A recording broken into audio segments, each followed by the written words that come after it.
Perkenalkan, nama saya Sugianti, NIM 2019 720073.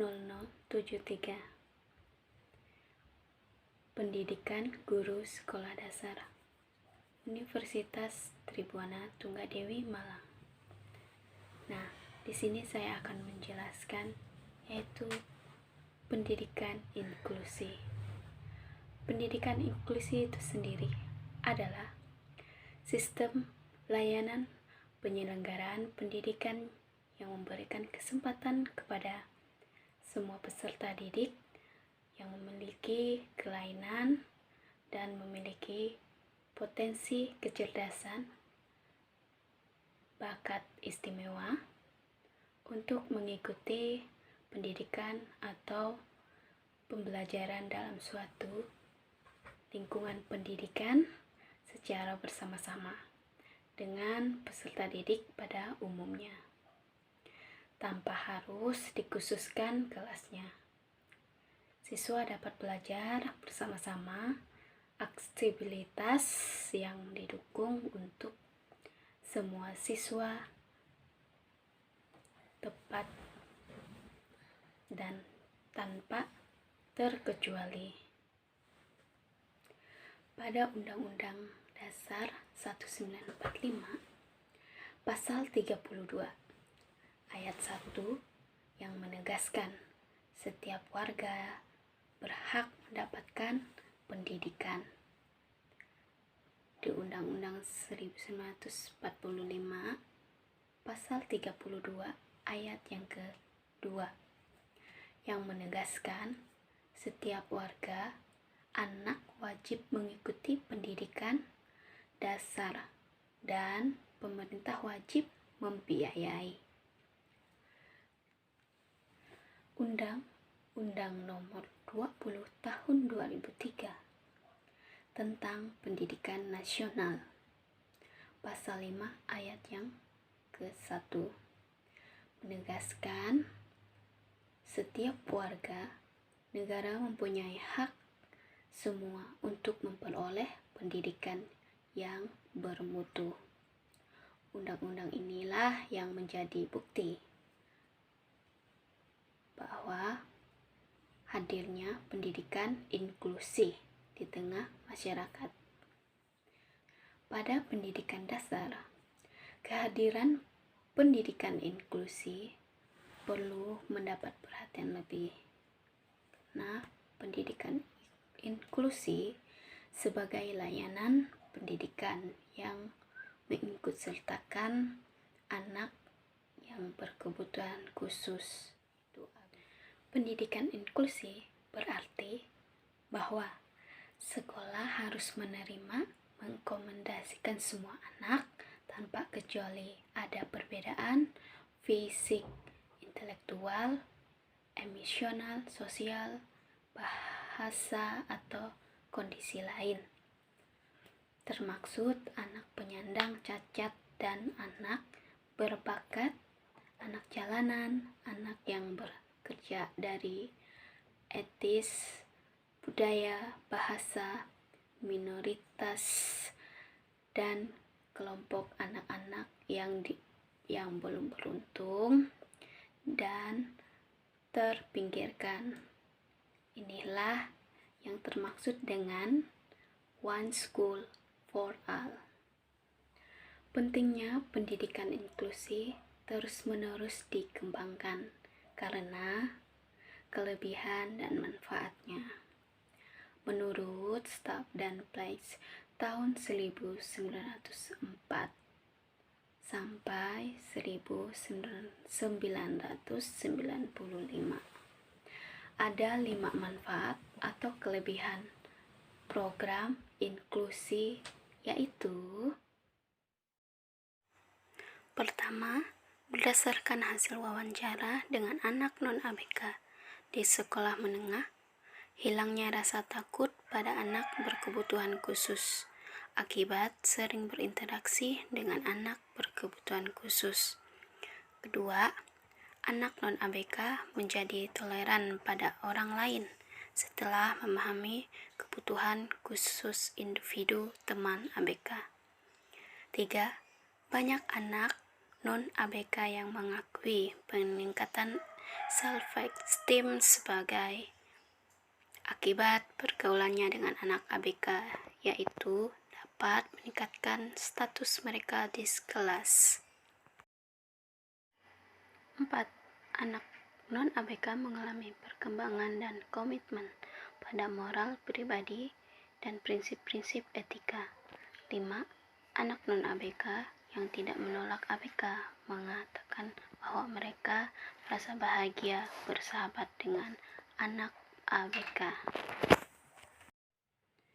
Dengan demikian, orang tua yang tidak memiliki anak yang berkebutuhan khusus tidak perlu khawatir bahwa pendidikan inklusi dapat merugikan pendidikan anaknya. Malah justru mengikuti pendidikan inklusi ini akan menguntungkan bagi anak yang non-ABK. Yang termaksud dalam ABK, anak berkebutuhan khusus secara umum dapat dibedakan menjadi beberapa klasifikasi, yaitu: pertama, tunanetra. Tunanetra adalah individu yang memiliki hambatan dalam penglihatan. 2. Tunarungu. Tunarungu adalah individu yang memiliki hambatan dalam pendengaran, baik permanen maupun tidak permanen. Ketiga, tunagrahita. Tunagrahita adalah individu yang memiliki inteligensi yang signifikan berada di bawah rata-rata disertai dengan ketidakmampuan dalam adaptasi perilaku yang muncul dalam masa perkembangan. Keempat, tunadaksa. Tunadaksa adalah individu yang memiliki gangguan gerak yang disebabkan oleh kelainan neuromuskular dan struktur tulang yang bersifat bawaan.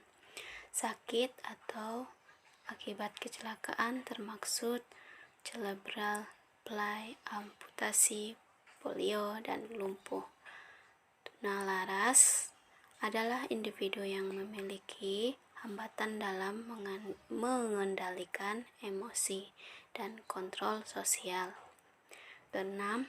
Autisme. Dari pengertiannya, autisme berasal dari kata auto yang berarti sendiri. Penyandang autisme seperti hidup di dalam dirinya sendiri. 7. Lamban belajar slow learner. Ini adalah contoh anak-anak yang berkebutuhan khusus dengan keterbatasan anak learning disabilitas dan difabilitas. 8. Anak berbakat menunjukkan pada anak-anak yang memiliki kemampuan yang unggul maupun memberikan prestasi yang tinggi baik di sekolah maupun ekskul dan kegiatan minat bakatnya. Kesembilan, anak kesulitan belajar spesifik adalah individu yang memiliki gangguan pada satu atau lebih kemampuan dasar psikologi yang tercakup pemahaman dan gangguan bahasa, berbicara, dan menulis yang dapat memengaruhi kemampuan berpikir, membaca, menghitung, berbicara yang disebabkan karena gangguan persepsi brain injury, disfungsi minimal otak, disleksia, dan afasia perkembangan.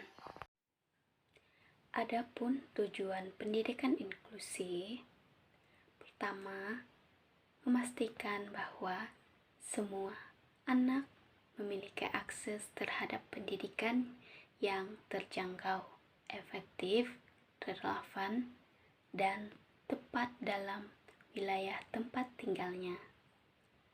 Aspek-aspek pendidikan inklusi, pertama, terbuka, adil, dan tanpa diskriminasi.